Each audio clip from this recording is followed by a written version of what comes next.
The OSI teaches that everything in the universe happens according to the grand plan.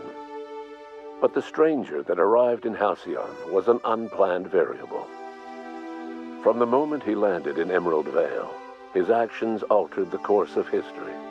The events on Tartarus brought about the end of the board's authority. But the board's mistakes would haunt the colony for decades to come. The damage they left behind would require the work of a generation to repair. Dr. Phineas Wells began reviving a handful of the Hope's colonists: engineers, scientists, technicians, and intellectuals. They were among the brightest minds the Earth had ever sent out into the stars. The Hope scientists and engineers woke up in a colony descending headlong into total collapse.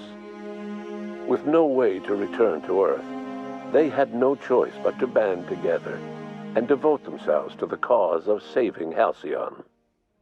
The people of Halcyon were nothing if not hardy.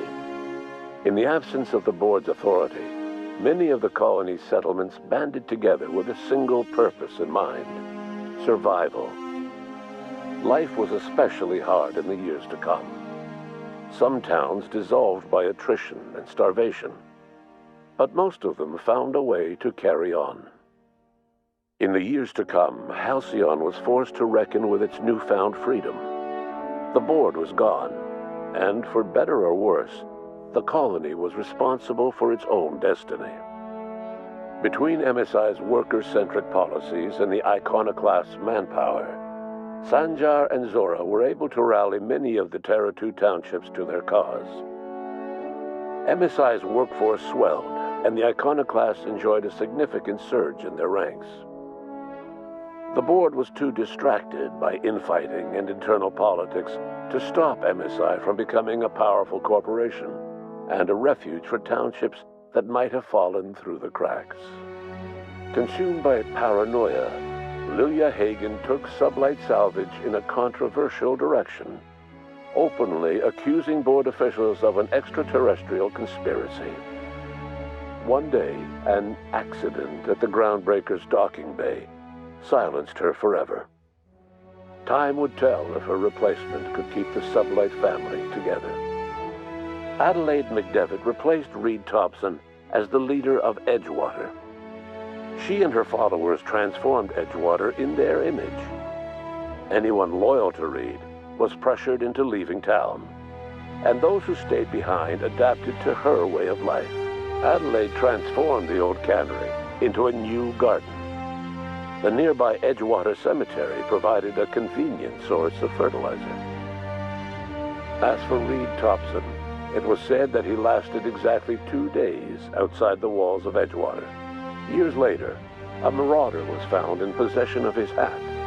Under the leadership of Junlei Tennyson, the Groundbreaker held firm against corporate influence. The ship's mechanical stability gave Junlei the time to educate a promising generation of engineers schooled in her family's traditions. The future of the Groundbreaker looks promising.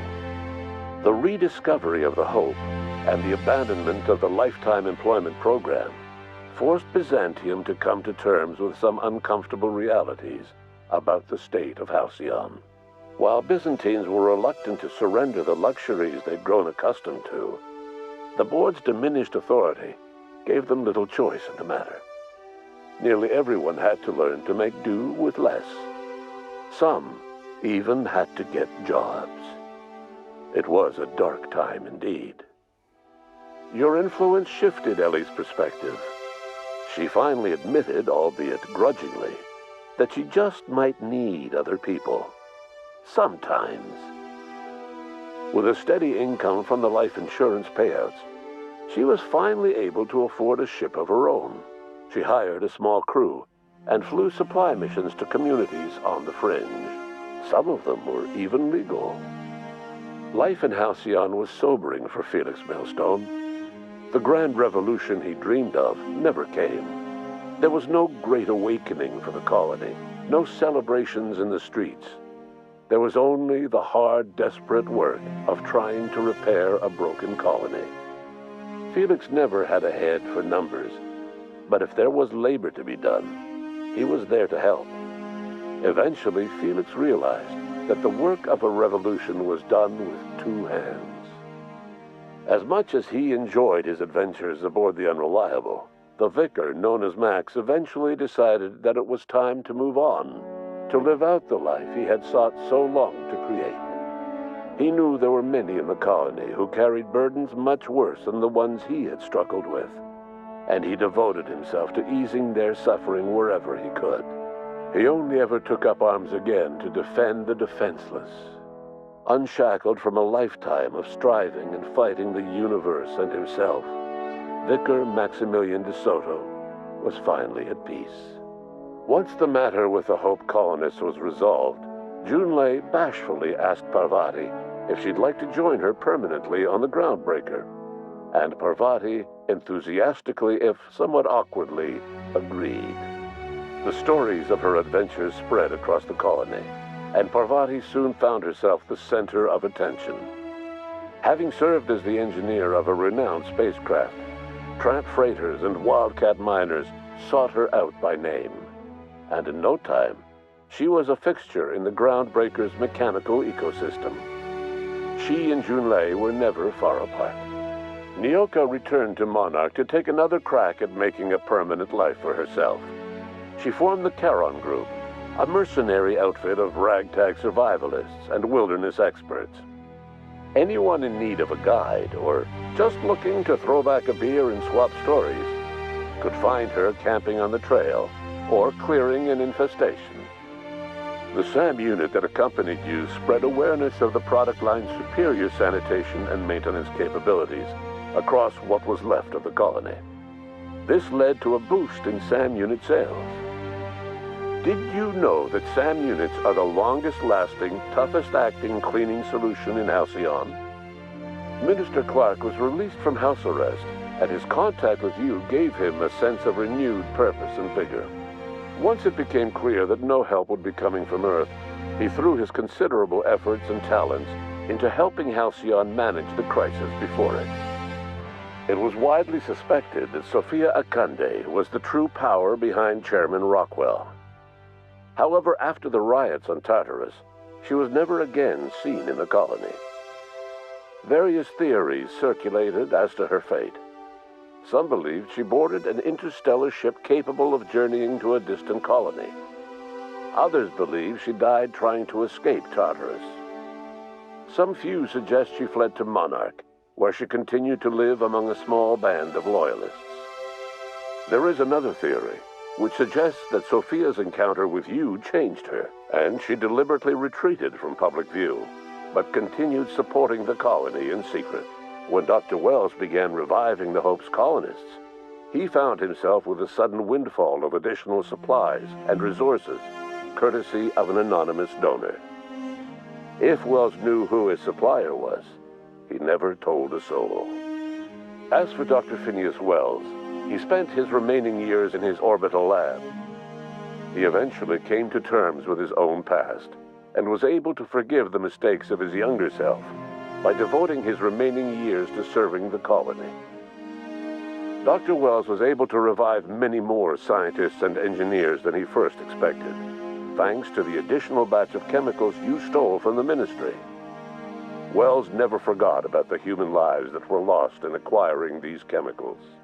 In the end, Dr. Wells was able to save every scientist and engineer aboard the Hope. Over the next decade, nearly all of the Hope's remaining colonists were successfully revived. Halcyon saw a period of rapid technological and scientific advancement. Breakthroughs in dietary supplements saved the colony from starvation. Geoengineering projects and social reforms began to change the structure and character of the colony. Dr. Wells laid the groundwork for the project to save the colony, but he would never live to see the fruits of his labor. He passed away a few years later. His work was carried on by the scientists and engineers he revived.